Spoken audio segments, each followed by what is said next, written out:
Hey guys, today I'm doing the review on the Transformers Revenge of the Fallen Voyager class STARSCREAM. So as always, we'll take a quick look at the box first. So let's get STARSCREAM out of the way. So here is the box. It's your typical Revenge of the Fallen style packaging, which I have said many times, but I love. So there's a nice picture of STARSCREAM's mug. Got Revenge of the Fallen, more stuff on the side. You got some stuff on the back, his product shots and whatnot, and his bio and tech specs if you want to read them and look at them. I feel like his courage should be less than his intelligence. I'm just saying, because he's a little coward and we all know it. But that's about it for the box.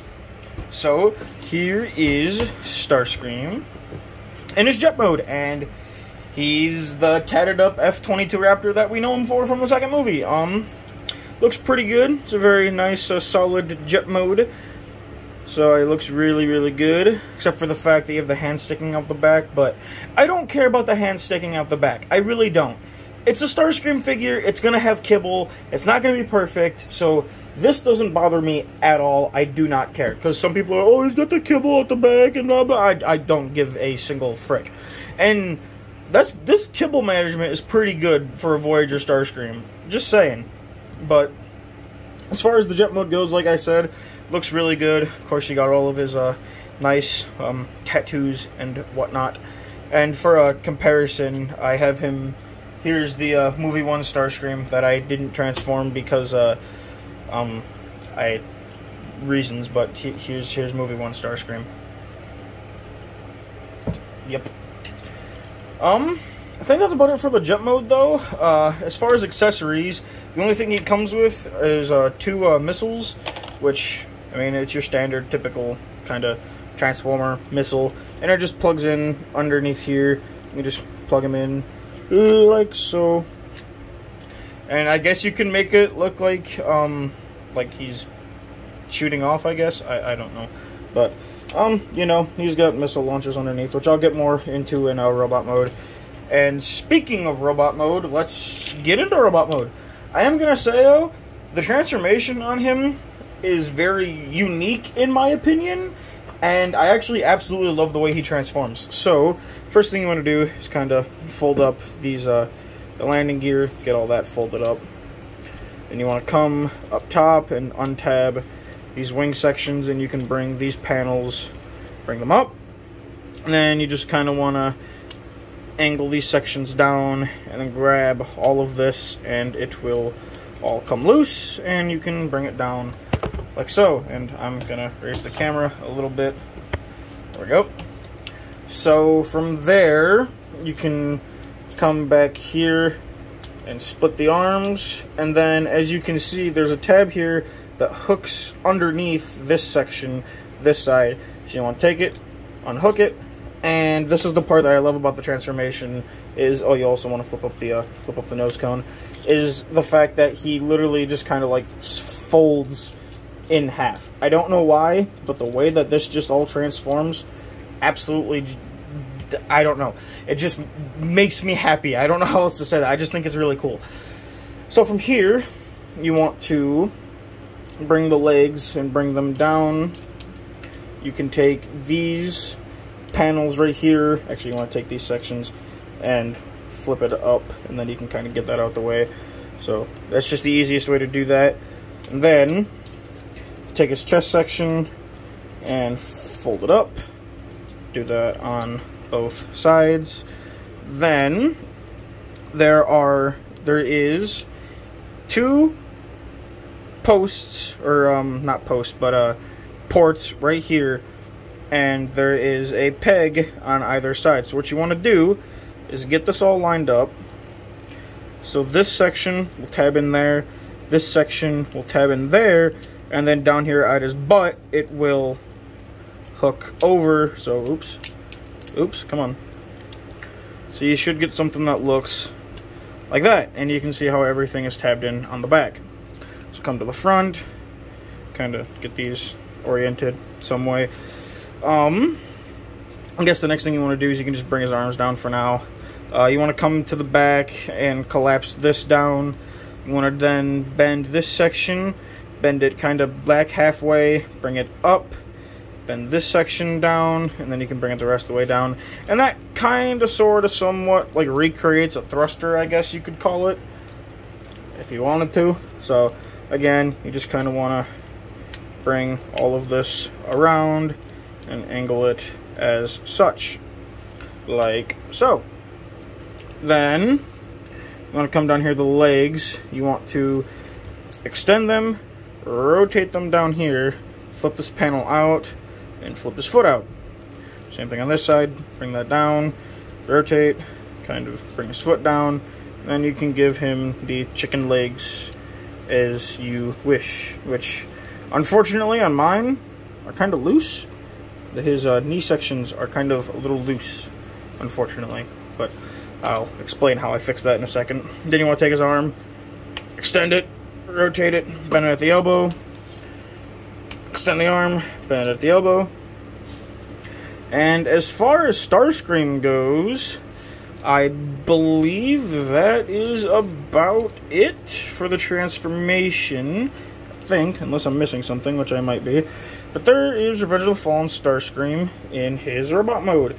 And unfortunately mine has a little bit of trouble standing, but that also just might be my desk. But there's STARSCREAM in his robot mode. And I gotta say, I really like it. It's not 100% movie accurate, which is fine. I don't really care. Nothing really is. But I do think his robot mode looks really nice. So as far as the detail goes, you have his head sculpt, which I think looks pretty nice. I love the red eyes. You have all the Mecha Live gimmicks on the inside. And I forgot to mention something in the transformation.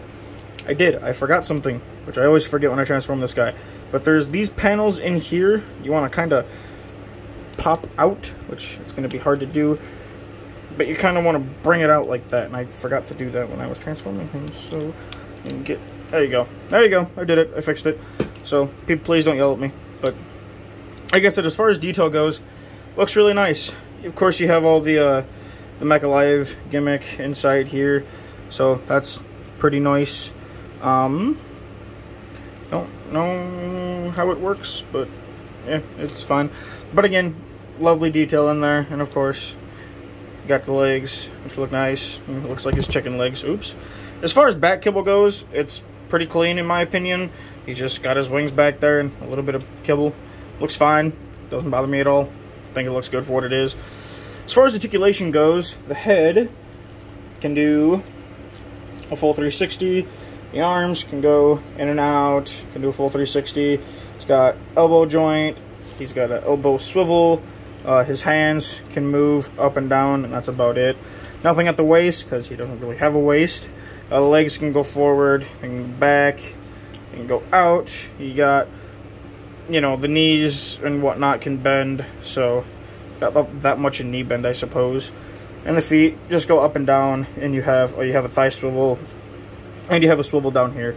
So he's not the most articulated thing in the world, but I still think he is pretty cool nonetheless. Now about the legs. Unfortunately in my copy, this pin in here is a little loose, and that really sucks because getting him to stand is quite the pain in the ass.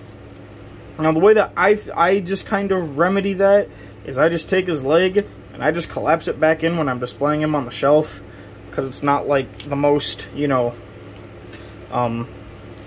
obscure thing in the world. I mean, you're not really going to tell that his legs are kind of shrunken down. But, I mean, obviously, not everybody's going to like that, and that's fine. That's just how I remedy it. But for the sake of the review, I will work with his loose-ass knee joints. But other than that, everything else on this figure is definitely very nice and solid. Except for the fact that I have to keep messing... I can't speak, good God. I have to keep touching his crotch because it won't stay in place.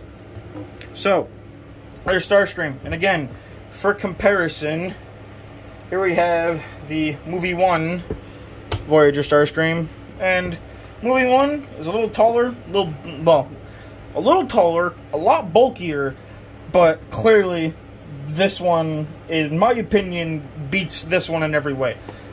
Except for the fact that this one likes to stand and that one kind of is iffy. But as far as looks go, that one is definitely better. So, that's that. I still love this guy, by the way. Absolutely do love this figure, but that one's so much better. So again, as far as gimmicks go, you have the missiles, which I'm trying to grab. You can just plug them in to his wrists, or his wrist-mounted missile launchers, and you can give him that look. And of course, they fire as all missile launchers do, so that's always nice. But I'm going to leave them out because I don't want to lose them. So I get STARSCREAM situated again. Again, I know he looks fiddly on camera, but he is actually quite a solid figure. It's just how he's acting with me right now. He's not showing that, but that's fine. Okay, come on. See, this is what I'm saying. He has kind of a issue standing. But other than that, other than the standing issue, figure is perfectly fine in my opinion. I actually do really like this figure. I think he looks great in both his robot mode and his jet mode. And the mold in general, I just really like. And again, I really love how when you transform him, he literally like flips down and then flips back up. I don't know, something just the way it transforms, it's just fun to do. He's got a really fun transformation in my opinion. If you collect Revenge of the Fallen figures, or just a STARSCREAM fan in general, I'd say definitely pick them up if you can find one. I got them for $25 off of eBay. Plus free shipping. Which is pretty damn good for a figure this old and a figure like this. But, hope you guys enjoyed the review. Have a good one.